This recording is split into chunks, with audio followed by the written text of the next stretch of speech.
Alright fellows, welcome to my channel. Today's video we are going to talk about surgical instruments, and for the purpose of this video, this one is going to be directed to cesarean section. So these instruments are basic instruments for cesarean section. In our setting, this is what we used in doing cesarean section. So we will go through each of these instruments to understand their uses during the procedure. So I'll first start with the backpacker handler. This is the surgical blade on the backpacker handler. So we call it the surgical knife. Okay. So basically this one is used for the incision through the incision line. When the incision line is done, we make incision. It is backpacker handler with the blade on it. And this one we have different sizes of the handler, and then we have different sizes of the blade.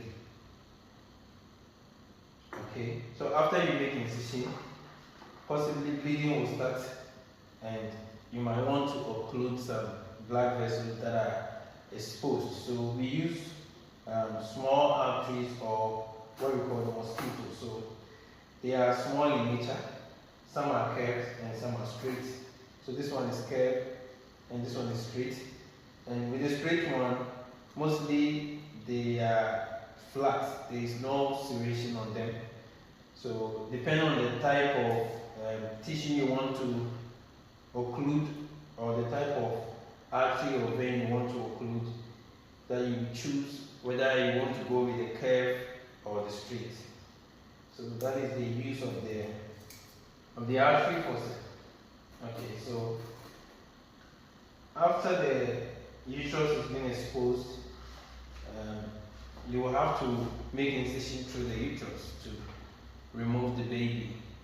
So while the uterus is being incised, there is possible that the edges of the incision will start bleeding out, and mostly this type of bleeding is very massive. So you might need something very tough to support or to occlude this bleeding. And mostly we use the green hermitage, very useful in occluding the incisional edge of uterus to stop bleeding.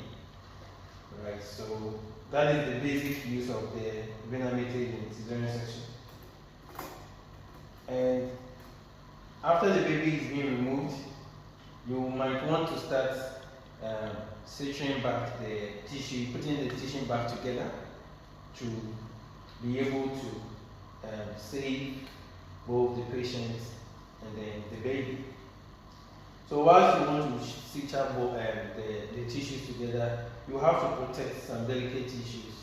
So in this scenario, we are more focused on the bladder, because the bladder is just lying inferior to where the incisions are made.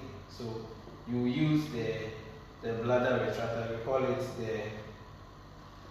the dwelve bladder retractor. This one helps to cover the superior portion of the bladder so that accidental puncture or incision will not affect the bladder. So it's very important, and it also helps to open up the incisional area to see the space you are working with. So that is very important. So that is that for dwelve bladder retractor. And there are a number of scissors here that are useful in different situations. So we have three major scissors here, and one is curved and two are straight. And we have one mesh and suture, and this we call it mesh. Yes, they are used in different situations, but the basic function is for cutting. And then we have dissecting forceps. This one is basically used during the suturing. One is straight and one is having teeth. Yes, so it depends on which tissue you are working with. If you are working with more smooth and delicate tissue, use the straight one, and then if you are working with more tough tissue, you use the one with teeth. That will help hold the tissues better. We can also talk about the handler for suturing. Okay, so this one is basically called the needle holder. This one holds the needle for suturing. We have different sizes for different type of suturing. Okay, and then we can talk about long artery or big artery. So basically, they are just like the basically used for arteries, but this one is big and long, so they may be used to occlude more advanced type of bleeding or hold tough tissues together. Okay, and then this one is a round place faucet or sponge holding faucet. They are used to make surgical sponge for cleaning or for draining blood from very delicate areas in the abdomen or any other part. So that is that. And then we can also talk about this one. We call this one the backup. They are just holding forceps used to hold delicate tissue. This one is a cocker with a long serration and teeth at the edges. At the tip of it, there's teeth and then long serration across the length.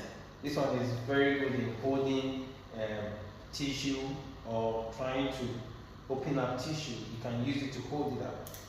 It's very tough for tough tissue. And then lastly, I can talk about the lens faucet. This one is also round at the edge, and then it has teeth at the tip of it. It's also good in holding tissue together. And then we have our towel clips. So this one is used for drain. So when you have drape, you cover the patient. You use this one to hold the drapes together. And in other surgical procedures like myomas, you can use this one to grab infectious tissues and then remove it from the body. So basically, that is the use of the towel clips. And this is the kidney dish for holding. Mostly when the placenta is being delivered, we use the kidney dish to receive it, and then we have our solutions inside the galley pot. So this is the basic instrument used in the cesarean section, and the basic functions are also discussed. Thank you for watching, and in the next video we will look more into other surgical instruments. Bye bye.